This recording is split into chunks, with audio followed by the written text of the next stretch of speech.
grab her. The mere thought of it just... Come here, Rick! You don't never tell nobody your fear. You gotta conquer your fear. Bro, what's that hand off of Wednesday? No, man, let it burn, let it cook. I know.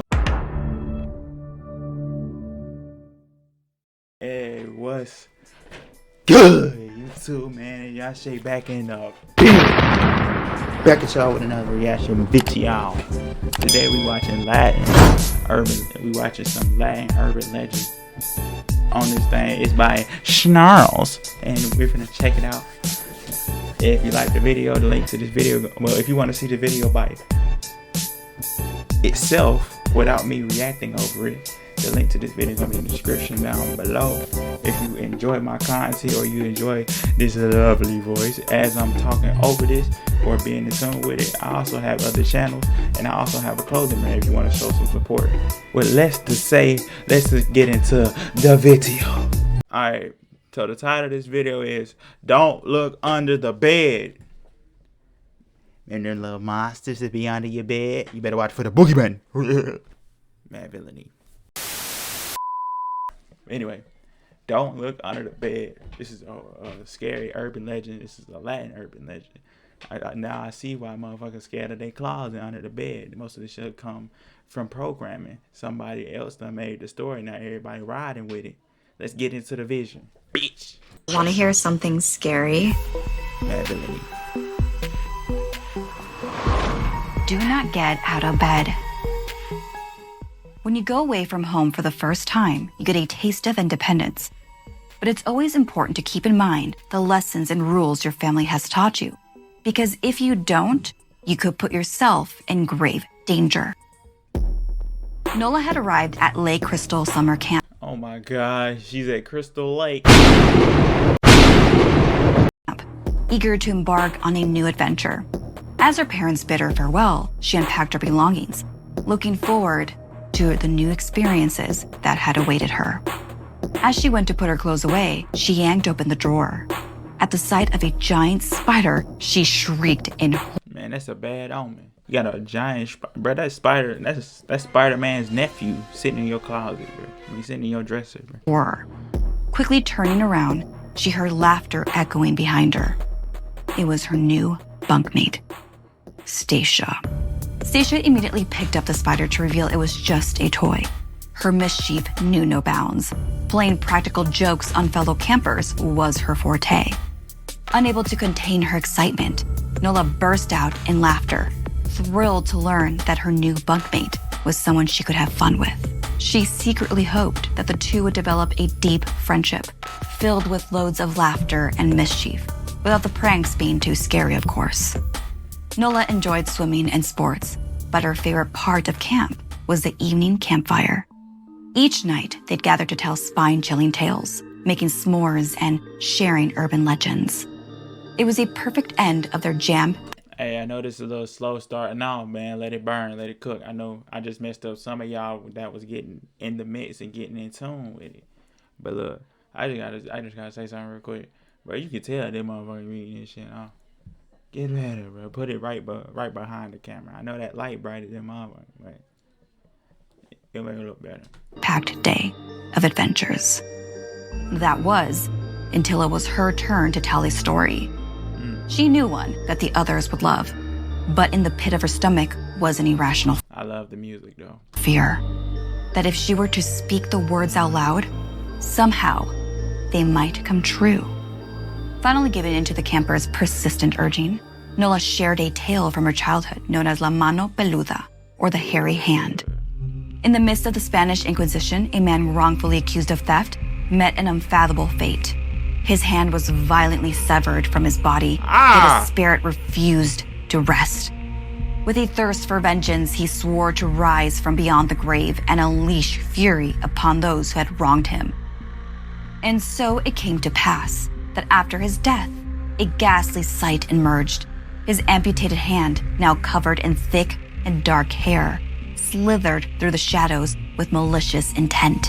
Its insatiable desire for retribution led it to drag unsuspecting souls into the depths of hell, leaving behind only large, bloody... Bro, what's that hand off of Wednesday? I mean, off of the Addams Family? Bro, This the tale of that hand, bro. Fingerprints as a chilling reminder of its wrath. So beware the curse of the vengeful dead, for its grasp knows no bounds. As Nola recounted the legend, the other campers chuckled dismissively, mocking its authenticity, but she swore up and down it was true, even confessing that her fear of getting out of bed in the dead of night was due to her being afraid what might be underneath her bed, that the lurking hand was waiting to grab her. The mere thought of it just come here, mate, sent goosebumps all over her body. Cried out a younger camper in fright as a hand tapped on the shoulder. Of course, it was Stacia, taking advantage of the story to pull a prank. She giggled wickedly, saying to Nola, "So that's why you never sneak out with us after dark?" Her sinister grin hinted at some kind of scheme brewing in her mind. The campers all left and headed back to the cabins, leaving Nola alone by the fire, regretting that she shared not only the story, but her fears. In the dead of night, Nola was sound asleep when a sudden, ear-piercing noise jolted her out of bed. It was the fire alarm. Bro, you should have known it was gonna prank you, bro. Kids, bro, I mean, not even kids. Bro, niggas is like always gonna take advantage of that. Like, no count. You let somebody know what you're afraid of, they're gonna see like, okay, let's see why you're afraid of. Let's see what you're gonna do with that fear. Type shit. That's anybody. You won't never tell nobody what you're afraid of. You gotta face that demon by yourself. Beat that motherfucker ass. Or you can't beat his ass straight up. Take a bit of him every day. Take a chunk out of it every day until you get better. And just be like, hey, I'm not even scared of that no more. You know what I'm saying? Let's just say you scared of clowns or something. First step would be like going in a room with a clown mask, or going in a room with a clown suit, just to begin. Then once you get used to being around the clown suit, then you put on the clown mask. Then you be around the clown mask with the suit.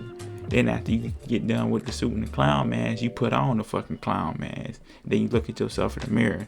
Then you be like, I ain't scared of this no more like I used to be. Then you find a motherfucker and you just let them scare you with a clown mask. And then, with a clown suit on. Then you just be like, I ain't even scared of this motherfucker. He ugly as hell. Nasty face ass bitch. Why your nose so red? Why your shoes so big? You know what I'm saying? Then you start flaming, bro. You don't never tell nobody your fears. You gotta conquer your fears. Then once you conquer your fears, you don't got no fear no more. So you don't got nothing to worry about. But this finna be hilarious, bro. Alarm. She scanned the room and saw that Stacia was already gone. This is a trap, Nola thought. Just a prank to lure her out of bed, knowing she would be frightened. She took a deep breath, trying to calm her growing anger. She leaned over and grabbed her shoes next to her bed and ran out into the hallway. But there it was. The counselors conducted a head count. Their faces grew increasingly tense. It became that's fucked up if they got the counselors involved with the prank. Evident that the only missing camper was Stacia. Nola casually brushed it off, suggesting that Stacia was likely hiding to avoid punishment. She was clearly the person who pulled the fire alarm. After the campers got all the clear, Nola, now exhausted and furious, returned to her room. As she flicked on the lights, she gasped before letting out a scream in terror that echoed throughout the building. Blood-soaked legs protruded from beneath Stacia's bed, revealing the lifeless remains of Nola's bunkmate. A terrifying realization gripped her. This was no ordinary prank. Something awful and tragic had happened. When the police arrived, they discovered thick, inky strands of hair on the fire alarm and large, bloody fingerprints. The same short, dark hairs and crimson prints covered Stacia's lifeless body, connecting the gruesome crime scenes. The truth became undeniable, at least to Nola and the other campers, that the legend of La Mano Peluda was real and was somehow manifested into life when told out loud. And now, it was there at Lake Crystal Camp, consuming innocent lives. The hairy hand had killed Stacia as a retaliation for her many pranks. Nola didn't know how many more deaths were to come, but she did know that it was just the beginning, and many more would fall victim to its need for vengeance. There are thousands of medical. Like I said, it was a slow burn. Share of this We're gonna skip the promo, but we're gonna get to the outro, what they got to say. video gave you the chills. And don't forget to subscribe and turn on the bell for notifications. What happened to Snarled, bro?